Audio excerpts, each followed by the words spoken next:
Hi, welcome back to the garden. I'm Dawn and we're here today, September 2nd.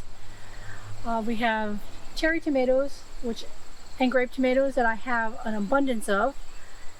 They are ready. As you can see, they just fall off in my hand. I have so many, and what I like to do with those is I like to make a roasted cherry spread.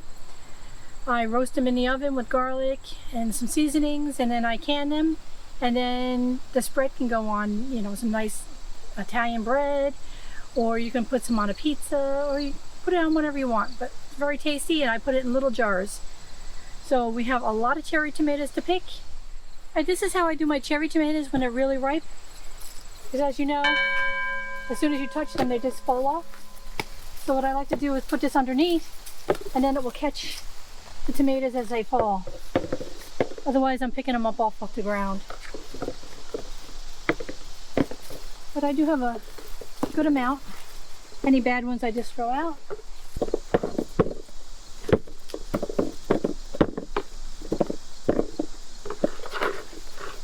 Yeah, we got a good amount.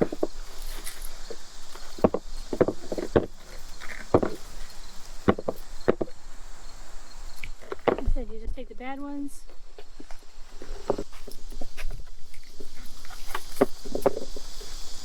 I got all those already. Then I just transfer them into the, pick out bad ones, I put them in my bowl, and then I keep going.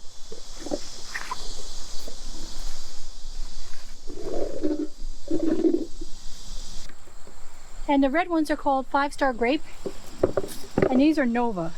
These ones are, I think, better. 5-star grape is very sweet compared to a grape. The Nova is not as sweet, but they're really nice and firm, and they're really nice in cooking. And they have a nice flavor. They have more of a tomato flavor. And they all taste good in the roasted tomato spread. So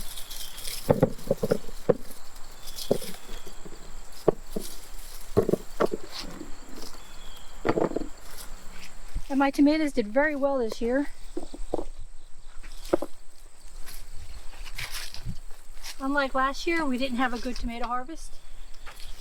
Last year was extremely bad with drought the whole summer, and temperatures for about a month and a half in the 90s. And if you know anything about tomatoes, you know they do not really like to form fruit if the temperatures are above 90 for certain periods of time. This year has been very nice.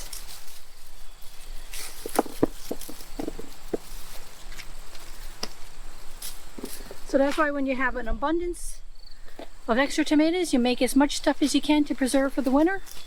And then you can eat them all winter and have some for next year until the tomato crop comes in. Tom's gonna have to reach those. And then next week, right now it's September 2nd, and next week we're supposed to have temperatures in the 90s all next week. We're supposed to have this big heat wave. So I don't know if that's good or bad. Some of the plants like it and some of them don't. Tomatoes are almost done, so right now that doesn't matter for them.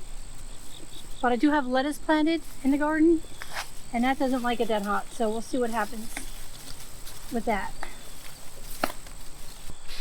And if the lettuce doesn't do well, I just plant it again. Like we planted radishes and turnips over there, and we've had such hot weather that they're starting to get really lanky, so I don't know if they're going to do well. So if that happens, I'll wait for the heat wave to be over next week, and then we'll just replant them. Let me dump these.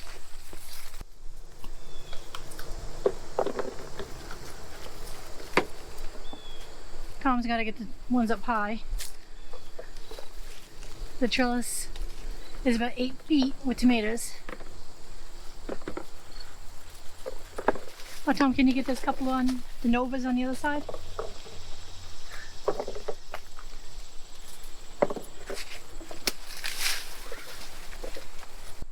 Oh, here's the kind that you like.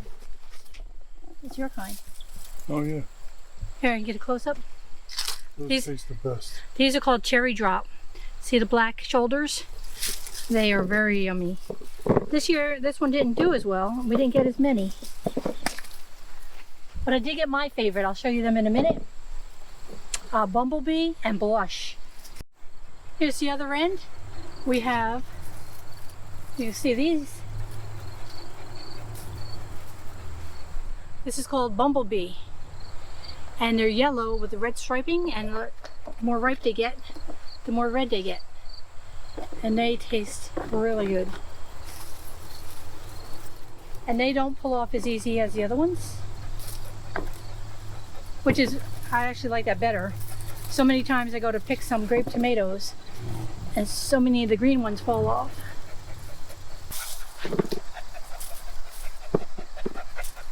Remy, it's only like 90 or 91. Is it really that high? Here, Remy, you want a tomato? Go ahead.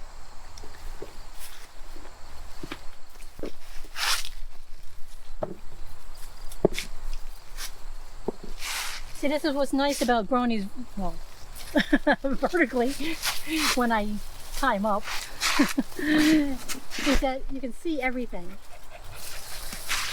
They're easy to pick. I know this doesn't look like a cherry. This is the artisan tomato called Blush. These are also very yummy. And I'm always telling you that everything tastes good, because over the years I plant different things, and I like to plant different colors of things. If I don't like something, if it doesn't taste good, it does go back in the garden. These I've been planting for years, and they are very nice. They hold up well, little cracking.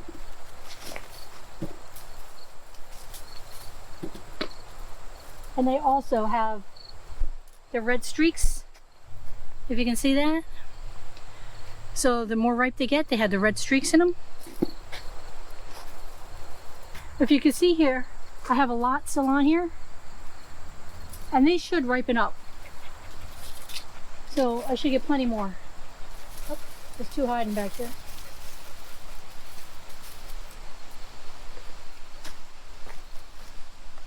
So you can see how big this bowl is. It's very big and heavy, and it should make a lot of nice roasted cherry tomato spread. So it's nice for end of the season harvest. Since it's mid-90s, it's the perfect time to be canning in the house. Yeah, it is mid-90s. And I'm going to roast these with some garlic. We cut them in half. Oh. First you put a little olive oil on the tray, but you only want a little because you don't want too much oil in here, because we're water bathing them, but you don't want them to stick. So you just brush a little oil on here.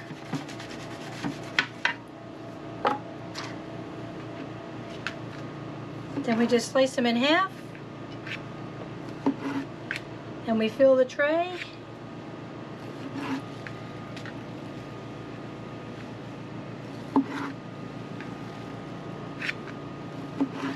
Some people leave them whole. I like to cut them in half.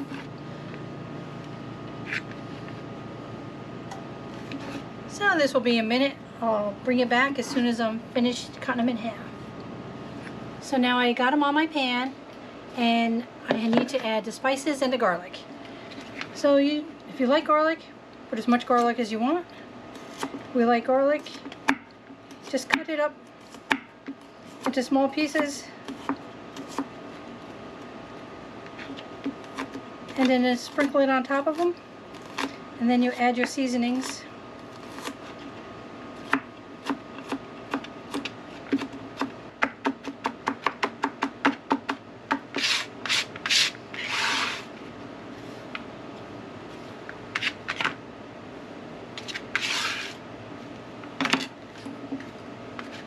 So you can see this good.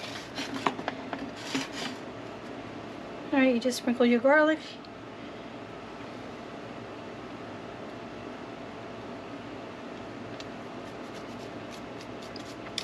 Then I like to add, you could use whatever you want, but I like to add a little Italian seasoning, and you put it on generously.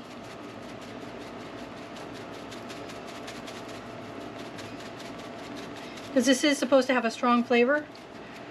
The ones the restaurants make are packed in oil, which we're canning them, so we're not doing that. So a lot of times what I do is, this is thyme. A lot of times what I do is when I take them out, I drain them, and then I put them in oil and let them sit for a little while, and then I use it. And this is just Himalayan salt.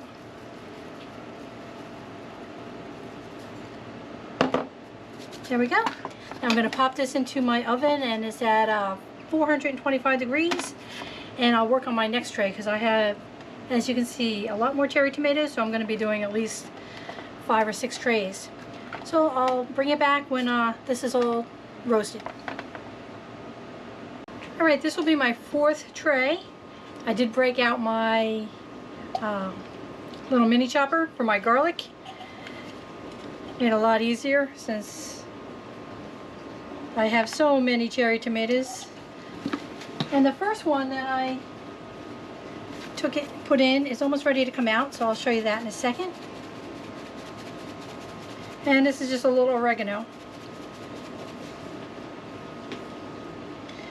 Doesn't that look yummy?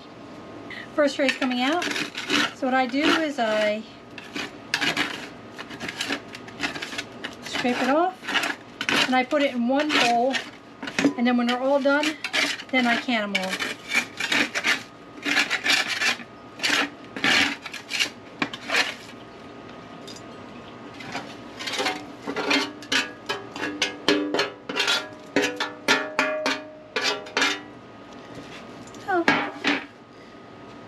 One tray done, the other 2 should be up very shortly. Alright, so I have one more that's in the oven, and when that comes out I'll stick it in this bowl also, and then we can start working on that. Alright, this is my last tomatoes. These ones I did not roast as much as the other ones, because I like a little of, oops, made a mess. I like a little of the moisture in there, because you know when you can jars you have to have liquid. We will be adding lemon juice, balsamic vinegar, and a little red wine vinegar to these. And so they will be safe for water bath canning. But this is basically what it looks like right now.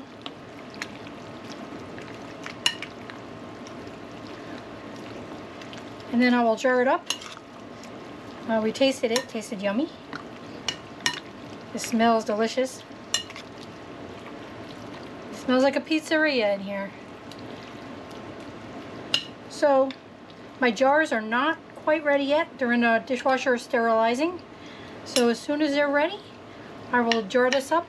If it needs to be heated, I will heat this up. And be back in a minute. Alright, the jars are all ready. And we are about to put the cherry tomatoes in a jar. But first you have to make sure they have enough acid in them. In a pint jar you would put a tablespoon of lemon juice. In these I put 2 teaspoons of lemon juice. They're half pints in each jar. I'm not sure how many I'm doing, but I'll set all these up. So that's 2 teaspoons in each jar. Now I got this recipe from a friend,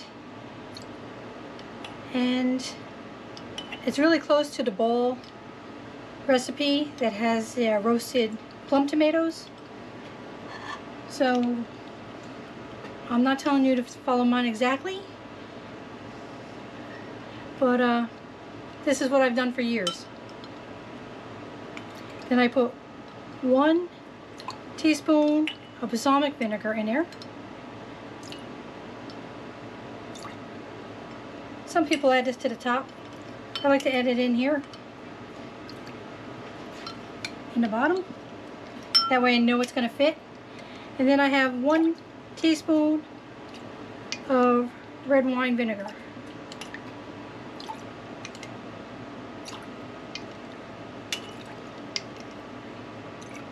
And then when I'm about to use it, I take it out, and depending on what I'm going to use it for, I will add olive oil to it.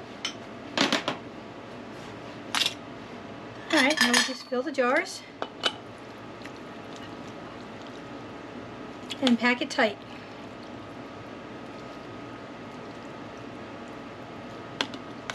And you leave a 1/2 inch headspace.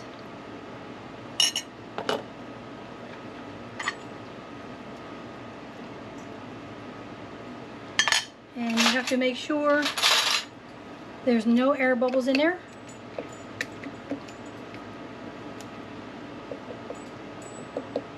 And that you have enough liquid in there that it's going to heat all the way through. You don't want your tomatoes to be so thick with no liquid. You won't have a good success. A little bit too much in here. There we go.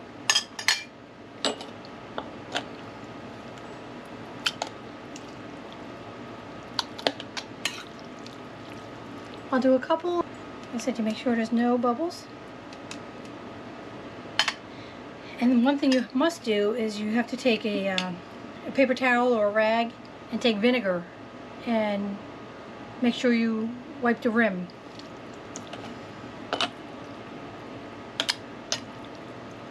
Otherwise you won't get a good seal.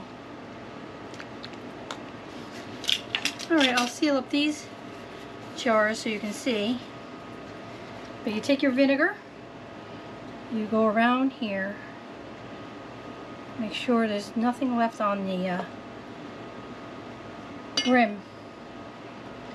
I do it twice because you always get stuff on here.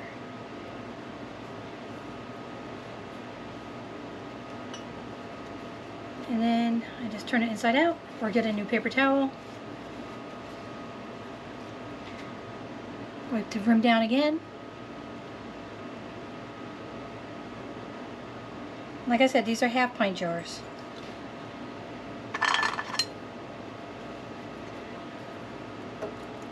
Now I have my lids in water, even though I know you don't have to do that anymore.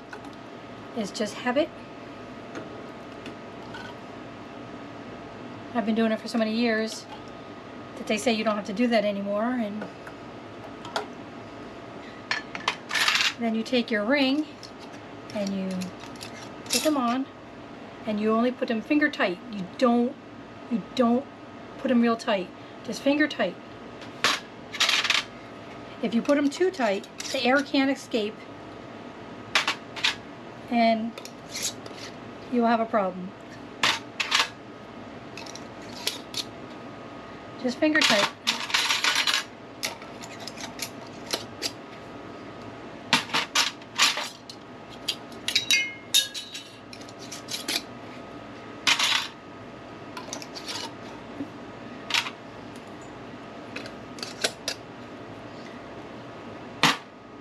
I'll get the next 4 jars done, and then I'll show you putting them in the canner. You see, 12 fits perfectly in here.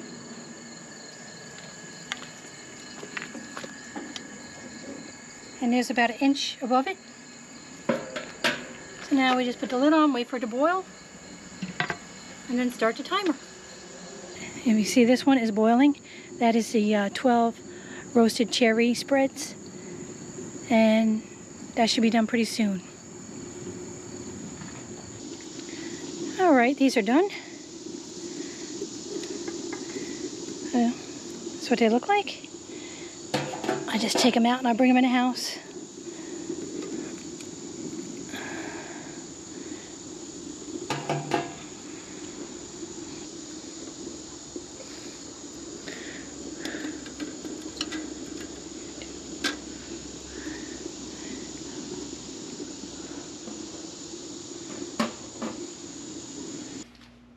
Alright, so out of the cherry tomatoes that we just harvested, we made the roasted garlic spread, and we got 12 half pints.